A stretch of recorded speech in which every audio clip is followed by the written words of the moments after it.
Hello everybody and welcome to today's Bible portion. If you hear munching in the background, that'd be Odie. Yeah, we're going to be reading Genesis 11 and 12. And the whole earth was of one language and of one speech, and it came to pass, as they journeyed from east, that they found a plain in the land of Shinar, and they dwelt there. And they said to one another, Go to, let us make brick, and burn them thoroughly. And they had brick for stone, and slime had they for mortar. And they said, Go to, let us build a city, and a tower, whose top may reach unto heaven, and let us make us a name, lest we be scattered abroad upon the face of the whole earth. And Adonai came down to see the city and the tower which the children of men build. And Adonai said, Behold, this people is one, and they all have one language, and this they began to do, and have nothing, and now nothing will be restrained from them, which they have imagined to do. Go, let us go down, and therefore confound their language, that they may not understand one another's speech. And Adonai scattered them abroad from thence upon the face of all the earth, that they left off to build the city. Thereof it is the name, therefore is the name of it called Babel, because Adonai did therefore confound the language of all the earth, and from thence did Adonai scatter them abroad upon the face of the earth. These are the generations of Shem. Shem was 100 years old and begat Arphaxad 2 years after the flood. And Shem lived after he begat Arphaxad 500 years, and begat sons and daughters. And Arphaxad lived 35 years, and begat Salah. And Arphaxad lived after he begat Salah 403 years, and begat sons and daughters. Salah lived 30 years, and begat Eber. And Salah lived after he begat Eber 403 years, and begat sons and daughters. Eber lived 34 years, and begot Peleg.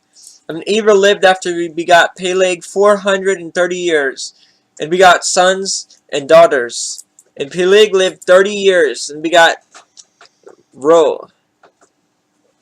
And Peleg after he begot Ro 209 years, and begot sons and daughters. Ro lived 32 years, and begot Serug.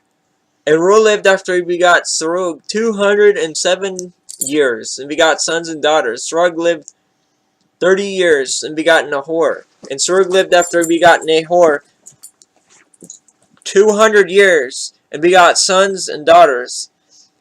And Nahor lived 29 years, and begot Terah.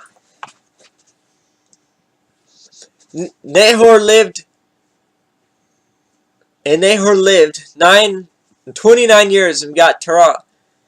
And Nahor lived after he begot Terah 119 years, and begot sons and daughters. And Terah lived 70 years, and begot Abram, Nahor, and Haran. Now these are the generations of Terah. Terah begot Abram, Nahor, and Haran. And Haran begot Lot. And Haran died before his father Terah in the land of his nativity in Ur of the Chaldees. And Abraham and Nahor took them wives. The name of Abraham's wife was Sarai, and the name of Nahor's wife was Milcah, and the daughter of Haran, the father of Milcah, and the father of Ishka. But Sarai was barren, she had no child. And Terah took Abram his son, and Lot the son of Haran his son, and his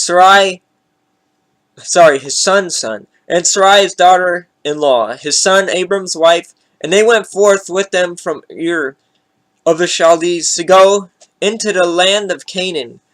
And they came unto Haran and dwelt there. And the days of Terah were 205 years, and Terah died in Haran.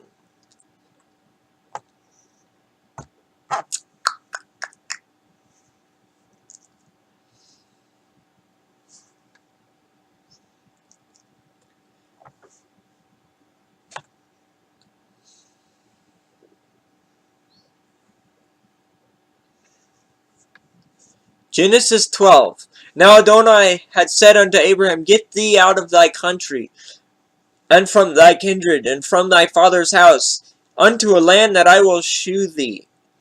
And I will make of thee a great nation. I will bless thee, and make thy name great, and thou shalt be a blessing. And I will bless them that bless thee, and curse him that curseth thee. And in thee shall all families of the earth be blessed. So Abraham departed as Adonai had spoken unto him, and Lot went with him. And Abraham was 75 years old when he departed out of Haran. And Abraham took Sarai his wife, and Lot with his brother's son, and all their substance that they had gathered, and the souls that they had gotten in Haran. And they went forth to go into the land of Canaan. And into the land of Canaan they came. Excuse me. And Abraham passed through the land unto the place of Shechem, unto the plain of Moreh. And the Canaanite was then in the land. And Adonai appeared unto Abram, and said, Unto thy seed will I give this land. And there builded he an altar unto Adonai, who appeared unto him.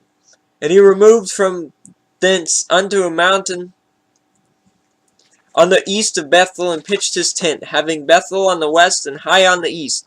And there he builded an altar unto Adonai, and called upon the name of Adonai. And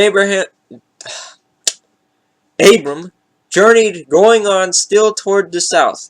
And there was a famine in the land, and Abram went down into Egypt to sojourn there, for the famine was grievous in the land.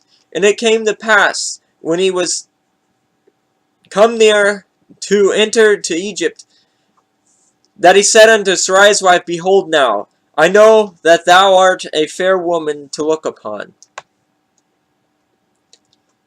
Therefore it shall come to pass, when the Egyptians shall see thee, that they shall say, This is his wife, and they will kill me, but they will save thee alive. Say, I pray thee, thou art my sister, that it may be well with me for thy sake, and my soul shall live because of thee. And it came to pass that when Abram was come into the land, was come into Egypt, the Egyptians beheld the woman, that she was very fair.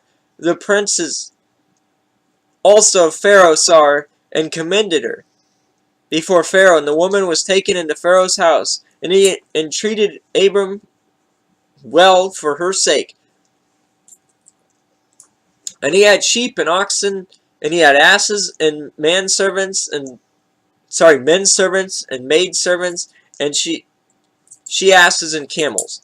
And Adonai plagued Pharaoh and his house with great plagues because of Sarai, Abram's wife. And Pharaoh called unto Abram and said, What is this that thou hast done unto me? Why didst thou not tell me that she was thy wife?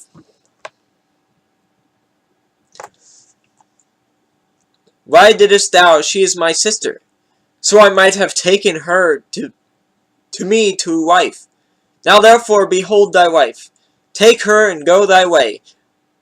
And Pharaoh commanded his men concerning him, and sent him away, and his wife, and all that he had.